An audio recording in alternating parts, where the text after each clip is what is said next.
മെക്സിക്കോയിൽ വൻതോതിൽ കത്തോലിക്ക സഭയ്ക്കെതിരെ മതനിന്ദ നടക്കുന്നതായി വാർത്തകൾ പുറത്തുവന്നു. കുറ്റവാളികളും മയക്കുമരുന്ന് മാഫിയയും ആരാധിക്കുന്ന സാത്താൻ ആരാധകരായ സാന്താ മൂവേർട്ടെ എന്ന ദുരാചാരത്തിന്റെ രൂപങ്ങളെ കത്തോലിക്ക വിശ്വാസികൾ ഏറെ പ്രാധാന്യത്തോടെ കാണുന്ന ഗ്വാഡലൂപ്പ മാതാവിന്റെ രൂപവുമായി കൂട്ടിക്കലർത്തി പ്രചരിപ്പിക്കുന്നതാണ് സഭയ്ക്ക് ആശങ്കയുണ്ടാക്കുന്നത്.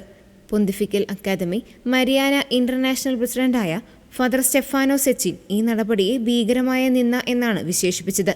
ഗ്വാഡലൂപ്പെ മാതാവിന്റെ മുഖം മരണത്തിൻ്റെതാക്കി മാറ്റിയാണ് ഇവർ പ്രചരിപ്പിക്കുന്നതെന്നും അദ്ദേഹം പറഞ്ഞു.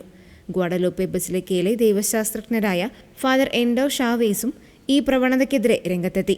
സാന്താ മൂവേർട്ടയുടെ ആരാധന സത്യത്തിനും കത്തോലിക്ക സഭയ്ക്കും പരിശുദ്ധ കന്യകാമറിയത്തിനും എതിരാണെന്നും അദ്ദേഹം ചൂണ്ടിക്കാട്ടി. അതേസമയം സാന്താ മൂവേർട്ടെ ആരാധനയ്ക്ക് ഒരു വിശുദ്ധമായ പരിവേഷം നൽകാനുള്ള ശ്രമമാണ് നടക്കുന്നതെന്ന് മെക്സിക്കോ ആർച്ച് ഡയസിസിലെ exorcist college theological committee coordinator father Alberto Medel പറഞ്ഞു.